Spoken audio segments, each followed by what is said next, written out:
তরুণ প্রজন্ম দল ব্রাহ্মণবাড়িয়া জেলা শাখার উদ্যোগে দেশনায়ক তারেক রহমানের পক্ষ থেকে শতাধিক শীতার্থদের মাঝে শীতবস্ত্র বিতরণ সম্পন্ন। ভিশন ব্রাহ্মণবাড়িয়া নিউজ, সত্য প্রকাশে আপোষহীন। শুনছিলেন সংবাদ শিরোনাম, বিস্তারিত সংবাদে স্বাগত জানাচ্ছি আমি ইতি আক্তার। গতকাল 5 জানুয়ারি 2025 ইংরেজি রোজ রবিবার ব্রাহ্মণবাড়িয়া কাউতল স্টেডিয়ামের ভেতরে 100 জন গরিব শীতার্থ মানুষের মাঝে শীতবস্ত্র বিতরণ করা হয়েছে।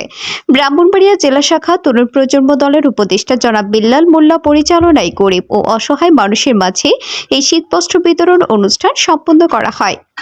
ব্রাহ্মণবাড়িয়া জেলা শাখা তরুণ প্রজন্ম দলের মূল নীতি হোক মানবতা, মানব সেবা, মানুষের জন্য কাজ করা। সংগঠনের উপদেষ্টা জনাব বিল্লাল মোল্লা বলেন, আমাদের সংগঠনের উদ্যোগে মানব সেবা, অসহায় মানুষের জন্য মানবিক কাজ করাই মূল লক্ষ্য উদ্দেশ্য নিয়েই কাজ করা।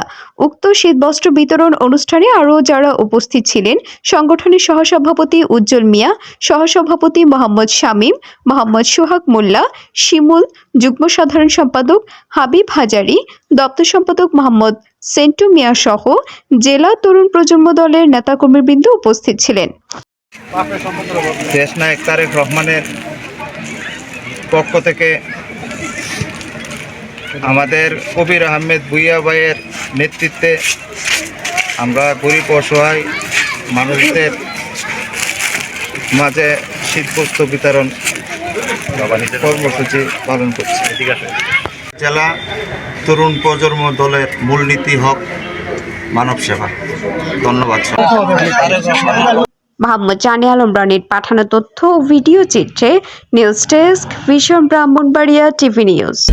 ব্রাহ্মণবাড়িয়ার সকল সংবাদ সবার আগে পেতে ভিশন ব্রাহ্মণবাড়িয়া টিভি চ্যানেলটি লাইক, কমেন্ট, শেয়ার করার অনুরোধ রইল। ধন্যবাদ।